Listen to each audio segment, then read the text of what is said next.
Hello friends, welcome to exam accepted. आज हम बात करेंगे आरआरबी ग्रुप डी 13 सितंबर को फर्स्ट शिफ्ट में पूछे गए मैथ के क्वेश्चन इंक्लूड हैं जो कि 100% रियल हैं। कुछ स्टूडेंट ने यहाँ पर क्वेश्चन शेयर किए हैं जो कि आपके 13 सितंबर को फर्स्ट शिफ्ट में पूछे गए थे। जिसने एग्जाम दिया होगा उसको पता होगा, पहला क्वेश्चन स्क्रीन पर लगा हुआ है। तो चलिए देख लेते हैं कौन कौन से क्वेश्चन पूछे गए थे आज 13 सितंबर फर्स्ट शिफ्ट में।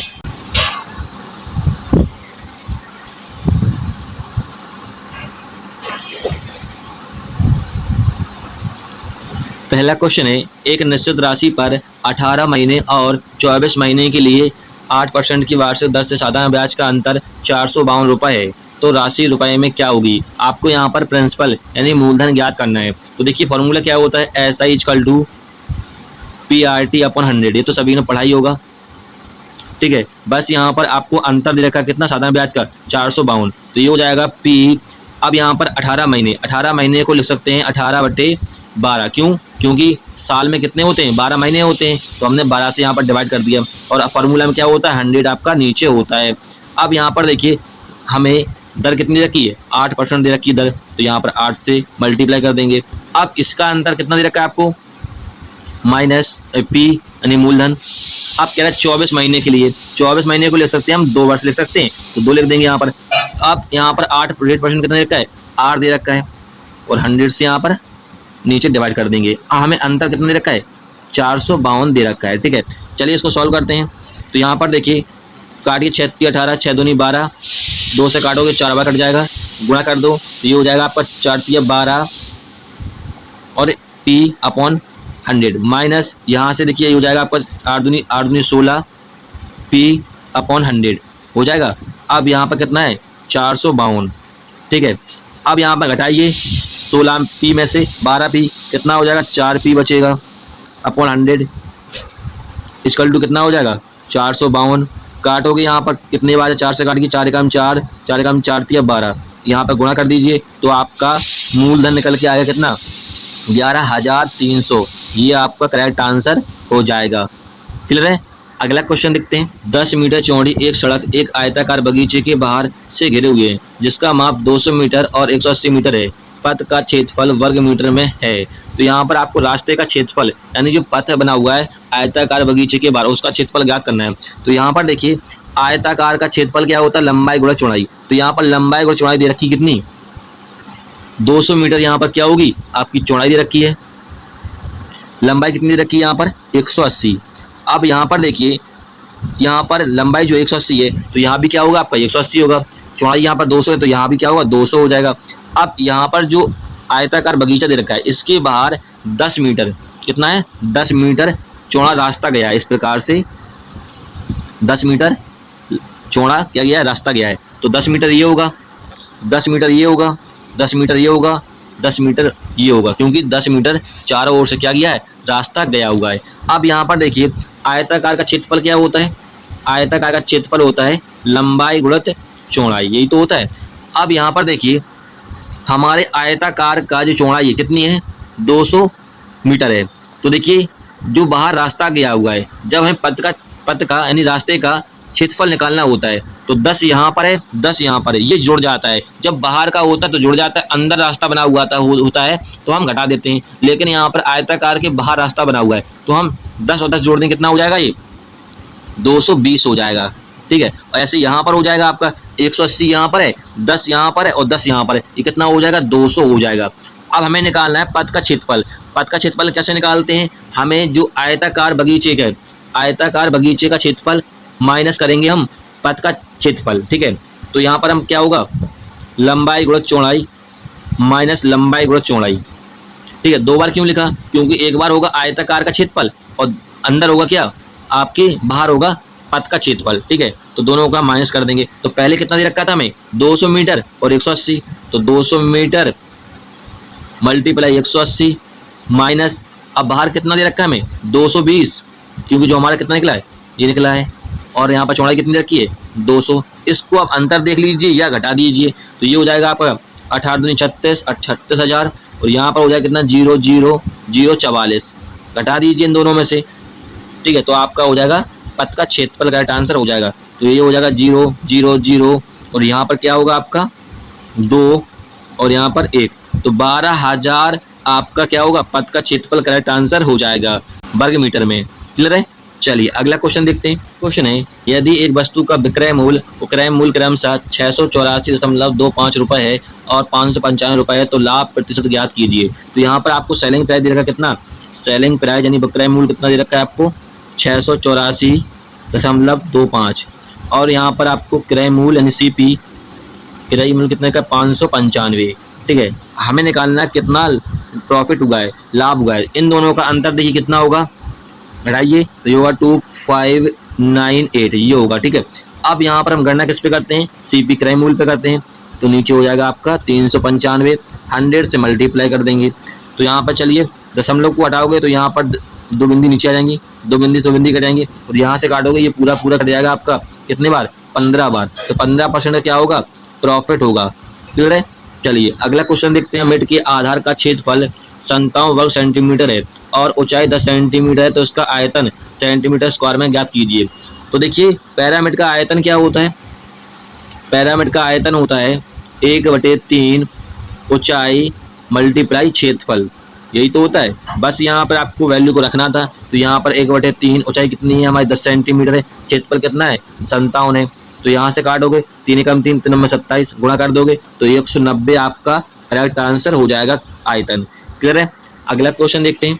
अगला क्वेश्चन है sine square 22 plus sine square 68 plus cot square 30, इसका मान ज्ञात करना था। तो यहाँ पर सिंपल क्वेश्चन है। देखिए यहाँ पर लिखा है साइन स्क्वायर 22 प्लस, इसको हम चेंज करेंगे साइन स्क्वायर 68 को, तो इसको चेंज करोगे तो ये हो जाएगा साइन स्क्वायर क्या लिख सकते हैं हम लोग 90 माइनस 22 लिख सकते हैं, हाँ लिख सकते हैं। तो प्लस कॉट स्क्वायर 30 यही तो होगा। अब चलिए यहाँ पर पुट करेंगे तो ये हो जाएगा साइन स्क्वायर 22, ये हो जाएगा आपका क्या हो जाएगा साइन 90 माइनस थीटा क्या हो जाता है आपका कॉस थीटा हो जाता है।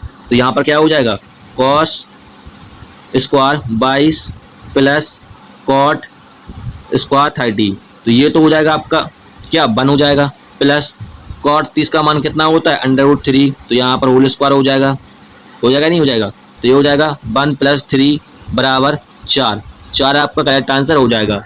अगला क्वेश्चन देखते हैं। एक समबाहुभुज के अंतःकोणों का योग 1440 है, तो बहुभुज की संख्या ज्ञात कीजिए। देखिए यहाँ पर क्या है समबाहुभुज के अंतःकोण, तो फॉर्मूला क्या होता है जब समबाहुभुज की बात करें तो 2n - 4 × 90 और ये दे रखा कितना आपको 1440। बस यहाँ पर आपको कटना है। चलिए काटते हैं, 0 से 0 कट जाएगा, 9 से काटोगे तो 9 कम 9 6 में 54। ठीक है, तो 4 उस साइड चला जाएगा तो कितना हो जाएगा 2n 16 + 4 कितना हो जाएगा 20 हो जाएगा। 2 से काटोगे तो 10 आ जाएगा। तो n = कितना आ गया, भुजा कितनी आ गई 10 आपका करेक्ट आंसर हो जाएगा। अगला क्वेश्चन पूछा जाता है यहाँ पर, एक वस्तु को 20% और 20% की 2 क्रमागत छूट पर बेचा जाता है। 2 छूटों के वस्तु का विक्रय मूल्य 1280 रुपए है। यदि इसको 30% की एक केवल छूट पर बेचा जाता तो वस्तु का विक्रय मूल्य क्या होगा। तो यहाँ पर क्या रहा है कि 2 क्रमागत छूट दी गई है 20% की, 20% छूट देंगे तो क्या बचेगा 80/100। ठीक है, फिर कह रहा है यहाँ पर 20% छूट दी गई तो ये भी क्या बचेगा आपका 80/100। ऊपर होता है आपका सेलिंग प्राइस और नीचे होता है कॉस्ट प्राइस, ये मैं कई बार बता चुका हूँ। चलिए इसको थोड़ा सा हल्का कीजिए, काटेंगे इसको तो ये बचेगा 4/5 × 4/5।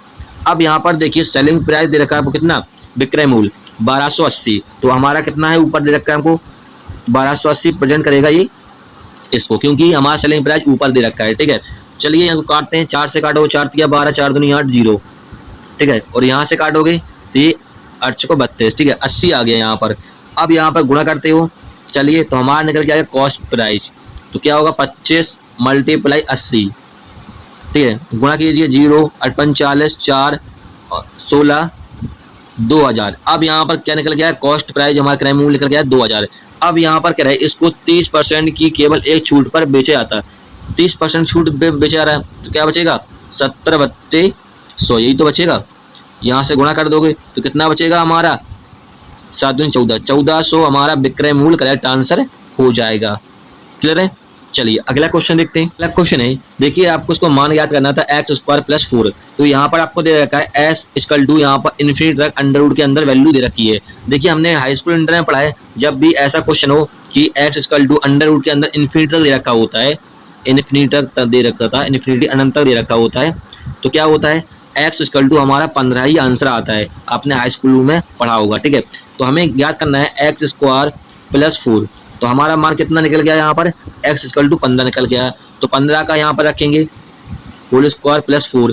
15 का होल स्क्वायर कितना होता है, 225 होता है, प्लस 4 करेंगे तो कितना हो जाएगा, 229 आपका करेक्ट आंसर हो जाएगा। क्लियर है। अगला क्वेश्चन देखते हैं। अगला क्वेश्चन यहाँ पर इसका मान ज्ञात करना था। तो देखिए 529 जो होता है वो 23 का आपका वर्ग होता है।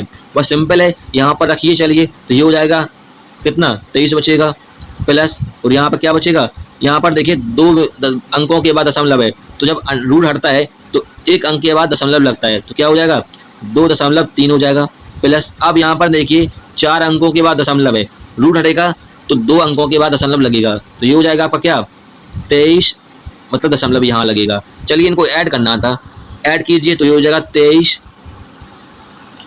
अब यहाँ पर 2 दशमलव, दशमलव को सीधे दशमलव लिखते हैं और यहाँ पर 0 और लगा देंगे एक्स्ट्रा से, तो यहाँ पर लिखा है 023। ठीक है, चलिए ऐड करते हैं 35.52, 25.53, ये आपका करेक्ट आंसर हो जाएगा। अगला क्वेश्चन देखते हैं। एक नाव धारा के प्रतिकूल 143 किलोमीटर की दूरी 13 घंटों में तथा धारा के अनुकूल समान दूरी 11 घंटों में तय करती है। स्थिर जल में नाव की गति किलोमीटर प्रति घंटा में कितनी होगी। तो यहाँ पर क्या धारा के प्रतिकूल, धारा के प्रतिकूल की बात करें तो क्या होता है x माइनस बाई कितना कर रहा है 143 किलोमीटर 13 घंटों में। तो यहाँ से स्पीड निकालेंगे, काटोगे 13 कम 13, 13 कम 13, तो ये निकल के आ गई आपकी किसकी, धारा के प्रतिकूल स्पीड निकल के आ गई। फिर यहाँ पर क्या रहे धारा के अनुकूल, धारा के अनुकूल कहे तो क्या होता है x प्लस बाई समान दूरी को, दूरी कितनी है 143 ही है, 11 घंटे में तय करता है। 11 से काटोगे 11 कम 11, 11 33, तो यहाँ पर निकल के आ गई आपकी धारा के अनुकूल स्पीड निकल के आ गई। अब दोनों समीकरण को क्या कर लेंगे, हम सॉल्व कर लेंगे। तो यहाँ से बाई से बाई कट जाएगा, ये बचेगा 2x इक्वल टू कितना हो जाएगा 24, काट हो गया यहाँ पर, तो x इक्वल टू कितना आ जाएगा 12। यही हमसे पूछा था, 12 किलोमीटर प्रति घंटा करेक्ट आंसर हो जाएगा। क्यों से हमसे पूछा था कि स्थिर जल में, स्थिर जल का मतलब है शांत जल में नाव की चाल, तो नाव की चाल कितनी निकली 12 किलोमीटर प्रति घंटा। यदि आपसे धारा गति पूछता तो यहाँ पर हम x का मान पुट कर देते किसी समीकरण में, तो आपका क्या निकल के आ जाएगा बाई की यानी धारा की गति भी निकल के आ जाती। ठीक है, क्लियर है। चलिए अगला क्वेश्चन देखते हैं। अगला क्वेश्चन है P और Q किसी कार्य को करने के लिए 7200 रुपए का एक ठेका लिया। P अकेले इस कार्य को 20 दिन में कर सकता है और Q अकेले उस कार्य को 12 दिनों में कर सकता है। R की सहायता से वे इस कार्य को 5 दिनों में पूरा कर सकते हैं। तो R का हिस्सा रुपए में ज्ञात करना है, यानी R को कितने रुपए मिले वो आपको ज्ञात करना है। तो यहाँ पर कह रहा है P कितने दिन में कर रहा है 20 दिन में कर रहा है। फिर यहाँ पर कह रहा है Q उसी कार्य को कितने दिन में कर रहा है 12 दिन में कर रहा है। और यहाँ पर कह रहा है R की सहायता से वे इस काम को 5 दिन में करते हैं, यानी P plus Q plus R कितने दिन में कर रहे हैं, टोटल 5 दिन में कर रहे हैं। तो हमें R का ज्ञात करना है कि R कितने दिनों में कर रहा है, यानी R का हिस्सा ज्ञात करना है। पहले तो हम ज्ञात करेंगे कितने दिनों में कर रहा है, एफिशिएंसी ज्ञात करेंगे R की, फिर ज्ञात करेंगे कि R का हिस्सा कितना उसको रुपया मिला। तो यहाँ पर देखिए हम निकालेंगे टोटल वर्क, टोटल वर्क निकालने क्या करेंगे हम 20, 12 और 5 का लेंगे लासा, तो कितना निकल के आएगा आपका 60 निकल के आ जाएगा। क्लियर है। अब यहाँ पर देखिए हम निकालेंगे तीनों की इफिशिएंसी, तीनों की इफिशिएंसी निकालते हैं। तो यहाँ पर देखिए 20 का हम भाग देंगे 60 में, तो P की निकल के आएगी 20 60, 12 5 60। अब हमें R का नहीं पता, तो देखिए तीनों का पता है हमें इफिशिएंसी कितने दिन में कर रहे हैं, P Q R 5 दिन में कर रहे हैं। 5 का भाग देंगे हम 60 में, कितने बार जाएगा 12 बार जाएगा। अब यहाँ पर देखिए कि दोनों की इफिशिएंसी कितनी है 8 यूनिट है और तीनों की इफिशिएंसी कितनी है 12 है। तो यहाँ पर कितनी जरूरत है, तो यहाँ पर हमें 4 की जरूरत पड़ेगी। कितनी जरूरत पड़ेगी 4 की जरूरत पड़ेगी। तो यहाँ पर हम 4 का भाग देंगे 60 में, कितने बार जाएगा 15 बार। तो R करेगा 15 दिन में, लेकिन हमसे ये नहीं पूछा कितने दिन में काम करेगा, R को कितना रुपए हिस्सा मिला। तो यहाँ पर देखिए ऊपर पहली लाइन कह रहा है P और Q द्वारा किसी कार को कितने में 72 रुपए में ठेका लिया गया। तो P और Q की इफिशिएंसी कितनी है यहाँ पर देख पाओगे टोटल 8 यूनिट है। ठीक है, ये प्रेजेंट करे किसको 7200 रुपए को, काटिए यहाँ पर तो कितने बार जाएगा 900 बार जाएगा। अब हमसे क्या पूछा है, आर को कितना हिस्सा मिला है, तो आर की इफिशियंसी कितनी है, 4 है, तो हम 900 में क्या करेंगे, 4 का गुणा कर देंगे, कितना हो जाएगा, तो चौको 3600 रुपया मिले हैं आर को। ये आपका करेक्ट आंसर हो जाएगा। क्लियर है। चलिए अगला क्वेश्चन देखते हैं। एक वस्तु का अंकित मूल्य 4200 रुपये है। दुकानदार ग्राहक को 25% और 22% की 2 क्रमागत छूट देता है। यदि ग्राहक पुस्तक के लिए 2898 रुपये भुगतान करता है तो बाइक का मान प्रतिशत में क्या होगा। यानी जो 22% छूट दी गई है, इसका आपको मान ज्ञात करना है कि कितने प्रतिशत छूट दी है। तो यहाँ पर कह रहे हैं कि अंकित मूल्य पर कितना है, 4200 रुपये है। कितनी छूट दी उसने, 25% छूट दी, तो ये हो जाएगा आपका 75/100। अब यहाँ पर कह रहे हैं 22%, तो 22% छूट देगा, क्या हो जाएगा, 100 माइनस 22 हो जाएगा, नीचे 100 हो जाएगा। कितना भुगतान करता है वो, 2898 भुगतान करता है। ठीक है, बस इसको हल्का कीजिए। तो यहाँ से देखिए ये हो जाएगा 3 और ये हो जाएगा 4। ठीक है, और यहाँ से 2 बिंदी से 2 बिंदी काट दोगे। अब 3 से काटोगे तो 3 में 27, 3 18, 3 18। अब यहाँ पर देखिए काटिए, फिर यहाँ से काट दीजिए। ये कटेगा 3 एकम 3, तो चौको 12, और 3 से पे काटिए तो ये कटेगा 3 2 3 को 9 और 3 दूनी 6, 3 दूनी 6। अब यहाँ से 2 से काटिए तो ये कटेगा 2 और ये 7 कटेगा। 7 से काटे हुए तो 7 को 28, 7 42, गुणा कर दोगे वहाँ पर तो आपका 100 माइनस वाई इक्वल टू कितना हो जाएगा, 6 दूनी 12, 92 हो जाएगा। अब 100 में से हम घटा देंगे, 100 में से हम घटा देंगे तो ये हो जाएगा माइनस के वाई माइनस के 8। ठीक है, माइनस से माइनस कट जाएगा तो 22 इक्वल टू हो गया आपका 8%। जो छूट दी गई थी वो करेक्ट आंसर हो जाएगा।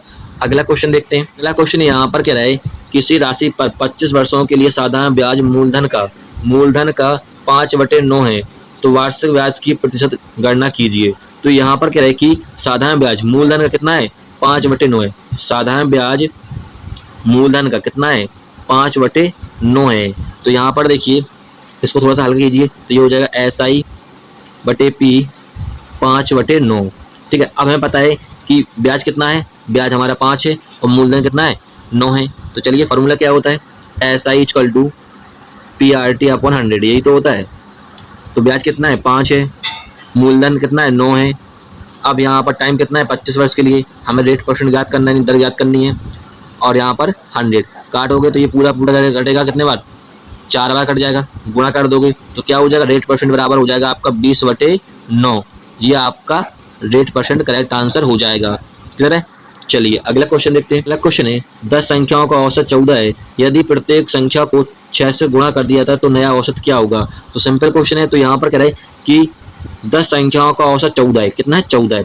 प्रत्येक में 6 से गुणा कर दिया जाता है। तो आपको जो औसत दे रखा है यहाँ पर 14, इसमें क्या कर देना, 6 से गुणा कर देना है। तो क्या हो जाएगा, 84 आपका क्या होगा, नया औसत हो जाएगा। ये आपका करेक्ट आंसर हो जाएगा।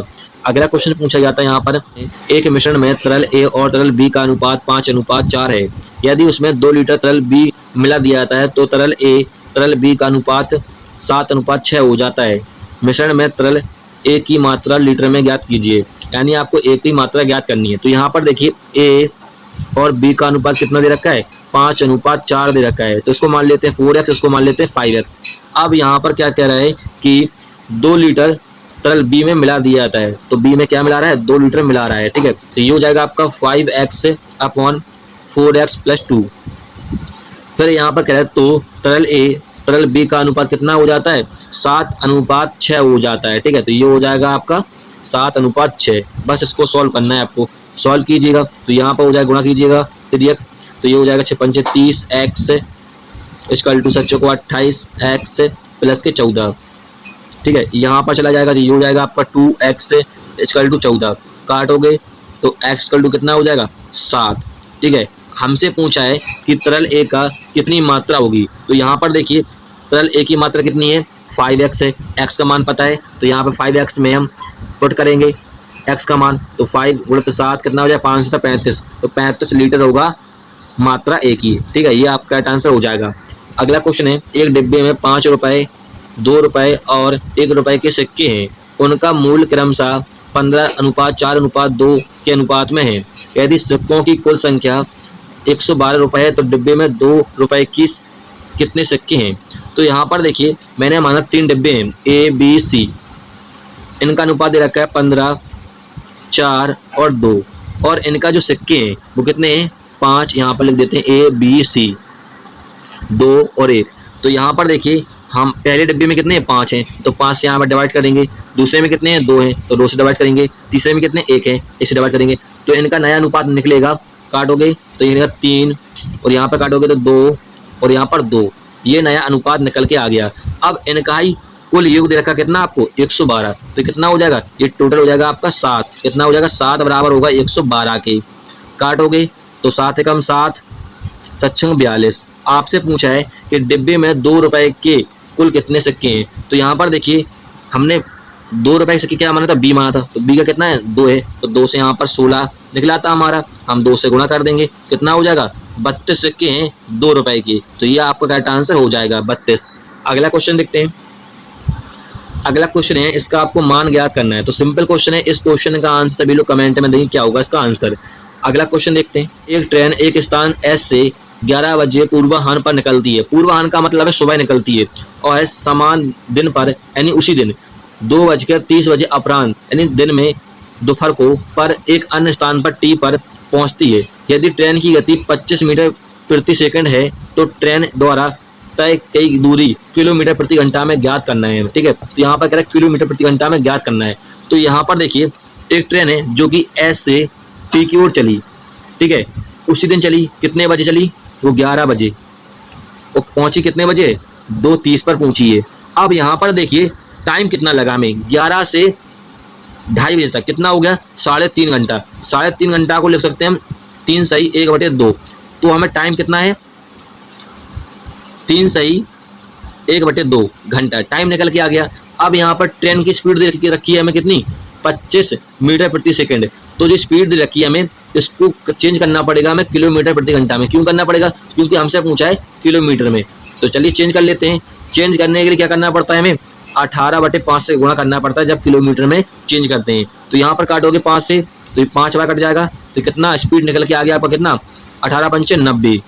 ठीक है, ये होगा आपको किलोमीटर प्रति घंटा में। अब हमें टाइम पता है और स्पीड पता है, तो फार्मूला क्या होता है, D = ST। D यहाँ पर डिस्टेंस है, S यहाँ पर स्पीड, T यहाँ पर टाइम है। तो डिस्टेंस हमें निकालना है, स्पीड कितना है 90 है, टाइम कितना है, इसको लिख सकते हो आप लोग कितना, 3 दूनी 6, 7/2 लिख सकते हो। काटोगे तो 45 सवाल कटेगा। अब गुणा कर दीजिए 7 का, तो 5 7 35, 3 28 31, तो 315 किलोमीटर आपका करेक्ट आंसर हो जाएगा। क्लियर है। अगला क्वेश्चन देखते हैं। A, B और C किसी कार को क्रमशः 5, 12, 30 दिनों में पूरा कर सकते हैं। समान कार के 4/7 भाग को A और B, C और मिलकर कितने दिनों में पूरा काम करेंगे। तो यहाँ पर कह रहा है 4/7 भाग को A और B, C मिलकर कितने दिनों में पूरा करेंगे। तो यहाँ पर पहले कह रहा है कि A और B, C किसी क्रमशः A कर रहा है 5 दिनों में, B कर रहा है कितने दिनों में, 12 दिनों में, C कर रहा है 30 दिनों में। तो यहाँ पर देखिए हम निकालेंगे टोटल वर्क या कह सकते हो टोटल डे। तो चलिए टोटल डे निकाल लेते हैं, टोटल वर्क कह सकते हो, टोटल टाइम कह सकते हो। कैसे निकालेंगे, 5, 12 और 30 का लेंगे एलसीएम, कितना आ गया आपका, 60 आएगा। अब निकालेंगे इनकी क्षमता या कह सकते हो इफिशिएंसी। कैसे निकालते हैं, ए कर रहा है 5 दिनों में, भाग देंगे 60 में, कितने बार, 12 बार, तो ये निकल के आएगी इसकी ए की इफिशिएंसी। ऐसे निकालेंगे बी की, बी कर रहा है 12 दिन में, भाग देंगे 60 में, कितने बार जाएगा, 5 बार, ऐसे इसमें भाग देंगे तो सी की निकल के आ जाएगी। अब यहाँ पर कह रहा है ए प्लस बी प्लस सी, कितना कह रहा है कि 4/7 भाग, तो हमारा कितना है टोटल डे, 60 दिन है। तो यहाँ पर गुणा कर देंगे 4/7, गुणा कीजिए, ये हो जाएगा आपका 24/7, ये निकल के आ गया कितना आपका टोटल वर्क निकल के। अब ये निकल के आ गया क्योंकि हमें काम कितना करना था, 4/7 भाग को ABC मिलकर। अब हम देखेंगे इन तीनों का इफिशिएंसी कितनी है, 12, 5, 7, 19 है तीनों की इफिशिएंसी। तो हमें काम कितना करना है, 240/7। तो इसमें हम क्या करें, 240/7 में भाग देंगे हम 19 का भाग देते हैं, तो 19 भाग तो नहीं जाएगा लेकिन यहाँ पर गुणा कर देते हैं, तो ये हो जाएगा 240/963 711, 240/113 में काम करेंगे ये तीनों मिलकर। ये आपका करेक्ट आंसर हो जाएगा डे में। क्लियर है। अगला क्वेश्चन देखते हैं। अगला क्वेश्चन है, यदि x = दे रखा है आपको ये, y = दे रखा है आपको x - y का मान ज्ञात करना है। तो सिंपल क्वेश्चन है, तो x माइनस का मान ज्ञात करना है। तो चलिए यहाँ पर पुट करते हैं, √5 + 1, फिर नीचे है √-1, बीच में माइनस है, अंडर रूट -1 और ये हो जाएगा +1, ठीक है, ये हो जाएगा। चलिए यहाँ पर एलसीएम ले लेते हैं, ठीक है, तो ये हो जाएगा आपका क्या, अंडर रूट का होल स्क्वायर -1 का होल स्क्वायर, यही तो होता है। यहाँ पर डाइट कर रहा हूँ यहाँ पर, तो ये हो जाएगा अंडर रूट 5 का 1 का होल स्क्वायर हो जाएगा प्लस के सॉरी माइनस है यहाँ पर, और यहाँ पर अंडर रूट के अंदर होगा माइनस का होल स्क्वायर, ठीक है। बस इसको आगे सॉल्व कर लीजिएगा, आपका आंसर हो जाएगा, ठीक है। क्योंकि यहाँ पर टाइम लगेगा काफ़ी और वीडियो काफ़ी लंबी भी हो गई है, तो इसको सॉल्व कर लीजिएगा, आंसर हो जाएगा। चलिए फ्रेंड्स, इतने ही क्वेश्चन मिलते हैं जो कि आपके 13 सितंबर को फर्स्ट शिफ्ट में क्वेश्चन पूछे गए थे। वीडियो हेल्पफुल लगे तब उसे लाइक कीजिएगा। फिर मिलेंगे नेक्स्ट वीडियो में। जय हिंद।